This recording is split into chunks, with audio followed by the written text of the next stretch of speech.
Assalamualaikum warahmatullahi wabarakatuh. Bismillahirrahmanirrahim. Alhamdulillahilladzi anzala al-Qur'an fi syahri Ramadan. Wassalatu wassalamu ala sayyidina wa maulana Muhammadin al-mab'uthi rahmatan lil insi wal jan wa ala alihi wa ashabihi wa lil fadli wal arfan. Yang saya hormati Bapak Presiden Republik Indonesia, para menteri, para kepala lembaga, hadirin hadirat yang saya muliakan. Allah Subhanahu wa Ta'ala menurunkan Al-Quran di bulan Ramadan. Persisnya ketika turun ke dunia itu pada tanggal 17 bulan Ramadan. Jadi ini tepat. Al-Quran itu kata Allah, hudan linnas, petunjuk bagi manusia. Tapi juga hudan lil muttaqin, petunjuk bagi orang yang muttaqin. Bedanya apa? Kalau hudan linnas kata ulama itu hidayah dilalah, petunjuk sebagai dalil saja, petunjuk secara umum kepada semua manusia tanpa kecuali. Tapi ketika disebutkan hudal lil muttaqin, itu ulama menyebutnya hidayah ma'unah, yaitu hidayah pemberian pertolongan Allah sehingga kita jadi beriman. Itu hidayahnya beda. Kalau hidayah umum bagi manusia, tapi hidayah khusus karena orang mukmin, orang muttaqin bisa mengambil manfaat. Al-Quran memang merupakan petunjuk, pedoman, atau yang biasa disebut dengan syariah. Allah Subhanahu wa Ta'ala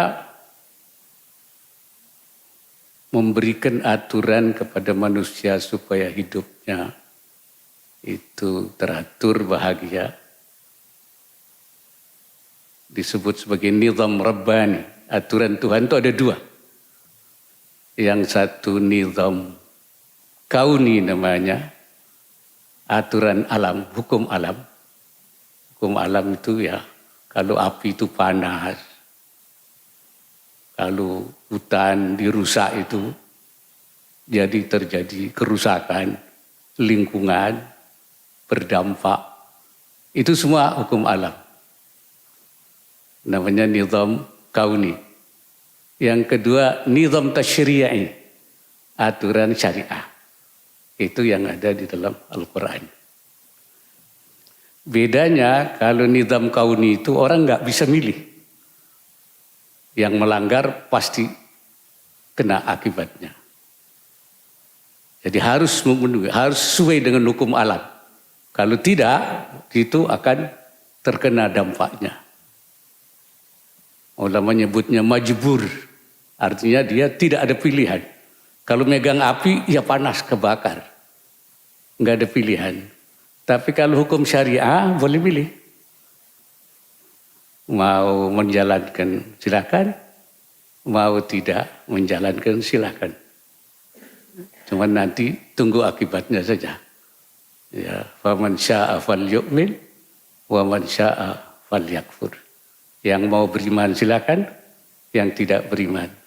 Jadi mukhtar namanya. Mukhtar itu milih, boleh milih kita. Kalau hukum syariah boleh milih. Karena itu kita dibeli otak untuk memilih, akal untuk memilih. Tapi kalau hukum alam tidak ada pilihan. Dilanggar terkena akibatnya. Kalau dia terjun ke laut, nggak pakai perahu, dia tenggelam. Itu hukum alam. Hukum syariah ini semuanya baik yang ibadah ritual maupun ibadah sosial ada mengandung hikmah, mengandung maslahah, mengandung manfaat. Tidak ada yang tidak.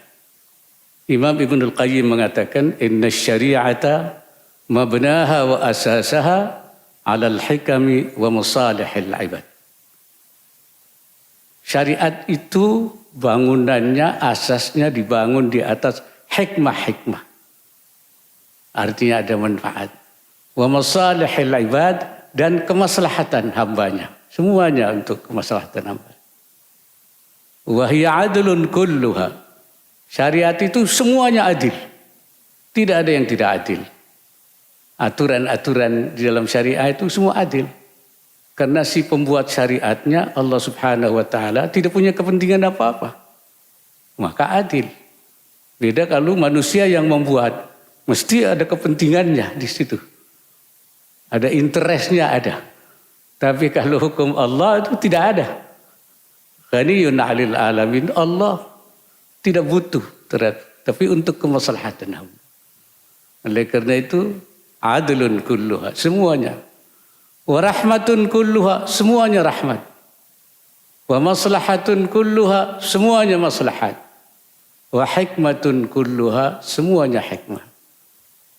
Wa kullu mas'alatin kharajat 'anil 'adli ilal jur, mana-mana masalah yang keluar dari keadilan kepada ketidakadilan, wa minar rahmati, dan dari rahmat, ila diddiha, kepada lawan rahmat, kebencian, permusuhan, wa minal maslahah ilal mafsadah, dan dari maslahat kepada kerusakan, wa minal hikmah ilal abas, dari hikmah kepada main-main sia-sia, falaisat minas syariah, itu bukan syariah, pasti. Kalau syariah adil, tidak adil bukan syariah. Syariah rahmat, tidak rahmat bukan syariah. Permusuhan bukan syariah. Kebencian bukan syariah.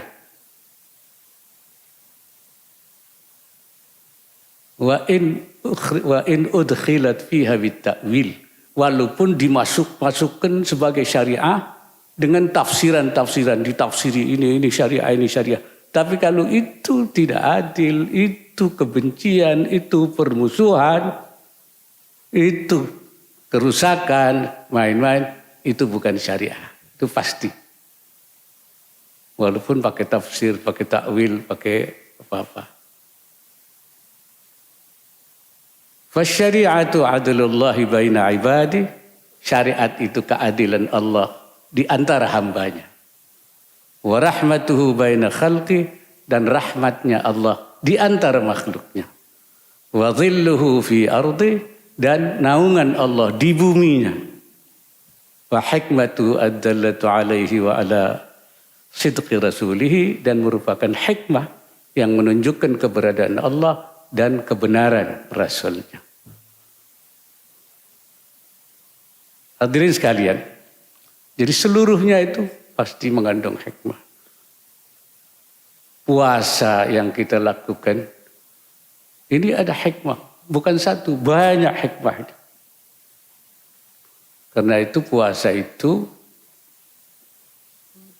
ibadah spesial. Ini ibadah spesial. Karenanya Allah dalam hadis qudsinya mengatakan, kullu amali ibni Adam lahu illa siyam. Amalnya manusia ini semua untuk dia, kecuali puasa. Fa innahu li, puasa untuk saya, kata Allah. Wa ana azzi bihi, dan saya yang membalasnya. Apa yang lain tidak dibalas oleh Allah, dibalas. Cuman balasannya spesial. Ada amalan itu ada yang di al-hasanah bi asyri amsalihha. Kebaikan itu ada yang dikasih 10 lipat balasannya. Ada yang 700 kali lipat bisa gitu ya. Tapi kalau puasa itu sudah enggak lipat-lipat, sudah. Itu urusan saya. Mau saya kasih seabrek-abrek, kata Allah. Kenapa begitu spesial?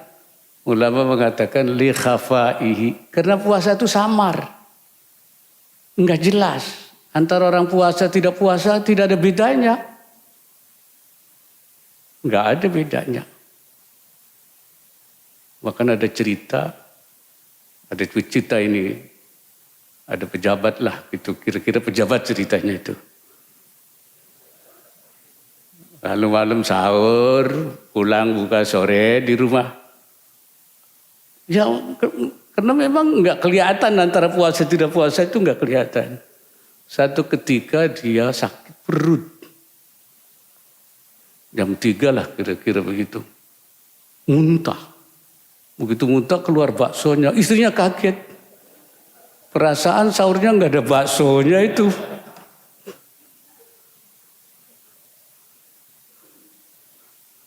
Jadi memang orang puasa itu memang orang sholat kelihatan kan. Sholat. Orang zakat kelihatan mengeluarkan. Orang haji kelihatan juga gerak-geraknya. Orang puasa sama sekali nggak kelihatan. Orang puasa itu kalau tidak jujur juga bisa masuk saja ke kamar mandi, minum, selesai. Tapi kan orang puasa nggak mau. Jadi kalau mau orang mencari orang jujur, ya orang puasa itu. Orang puasa itu latihan jujur sebenarnya itu. Dan disiplin. Misalnya 5 menit lagi, 5 menit lagi, makan aja. Enggak mau, enggak. Tunggu aja. Itu salah satu hikmahnya juga. Nah yang paling besar hikmahnya itu, puasa itu kan nahan nafsu. Nahan nafsu, ini yang paling besar.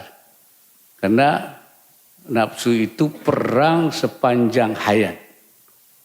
Makanya Nabi itu ketika pulang habis perang Badar, Nabi bilang, raja'na minal jihadil asghar ilal jihadil akbar. Kita balik pulang dari perang kecil. Perang Badar itu perang kecil. Ilal jihadil akbar kepada perang besar. Perang besar apa itu? Jihadun nafs. Jihad. Jihad memerangi hawa nafsu itu yang paling besar. Dan semua orang punya nafsu. Dan nafsu itu, kata Allah dalam Al-Quran, innan nafsa la'ammaratun bisu. Nafsu itu memerintahkan kejelekan. Pasti membawa kejelekan. Nafsu itu, nafsu apapun itu kejelekan. Nah, oleh karena itu harus dikendalikan. Bahkan kalau dalam syair Arab, nafsu itu kayak anak kecil. Kayak orok.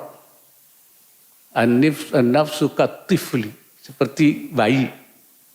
Syabba ala hubbir radai. Dia selalu minta netek. Menyusu. Kalau tidak diberhentikan, itu nggak mau berhenti neteknya.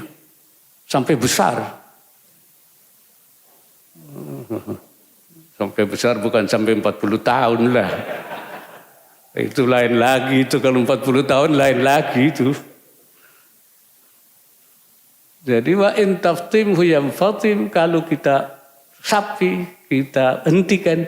Jadi nafsu itu harus dihentikan, kayak menghentikan anak kecil menusuk. Itu saya kira jihad yang paling besar dalam menghadapi. Karena itu puasa itu nantinya diharapkan menjadi orang yang bertakwa. Orang yang bertakwa itu orang yang bisa mengendalikan nafsunya. Ya, yang bisa menguasai dirinya. Dan yang paling sulit itu menghentikan makan minum. Ya, orang ini kan semua untuk makan, kerja untuk makan, apapun untuk makan. Makanya dalam bulan puasa jangan makan siang.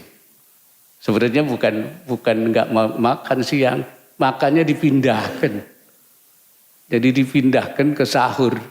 Jadi hanya untuk mengendalikan diri saja. Nah saya kira mudah-mudahan kita semua sebagai bangsa bisa mengendalikan diri. Apalagi habis pemilu ini. Nah kalau kurang bisa mengendalikan diri ini, ya ini bisa mengganggu ya. Kita harapkan mudah-mudahan pengaruh puasa, dampak puasa ini, hikmah puasa. Banyak sekali hikmah puasa itu. Karena itu puasa itu kalau tidak berdampak, itu puasanya tidak punya nilai. Itulah yang dikatakan oleh Nabi, kam min sa'imin laisa lahu min siyami illa al-ju' wal 'atas. Banyak orang puasa, puasanya tidak dapat apa-apa, tidak dapat pahala, tidak dapat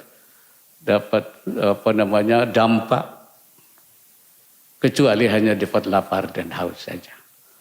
Jadi mudah-mudahan di bulan Ramadan ini kita bisa melakukan upaya-upaya perbaikan dan kita menjadi hamba Allah yang patuh menjalankan syariahnya sesuai dengan petunjuk Al-Quran, dan insya Allah kita semua menjadi ahli surga. Seperti yang saya katakan, kalau orang, saya bilang kan seperti yang pernah saya katakan Pak Presiden, yang paling banyak ada di surga itu orang Indonesia ternyata itu. Iya. Kenapa? Karena man qala la ilaha illallah dakhalal jannah. Siapa yang mengucapkan la ilaha illallah masuk surga. Yang paling banyak mengucapkan la ilaha illallah kan orang Indonesia. Berarti di surga nanti orang Indonesia melulu itu isinya itu. Alhamdulillah, insya Allah. Cuman ada yang langsung, ada yang tidak langsung. Sekarang tinggal milih saja. Ya, la ilaha illallah syahadatnya sudah. Ya, yang lain-lainnya gimana? Nah, tinggal pilih. Mau langsung, mau tidak langsung. Saya kira itu yang dapat saya sampaikan. Wallahu a'lam bissawab. Wallahul muwaffiq ila aqwamit thariq. Assalamualaikum warahmatullahi wabarakatuh.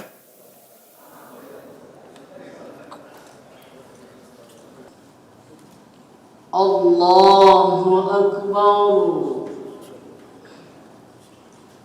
Allahu Akbar.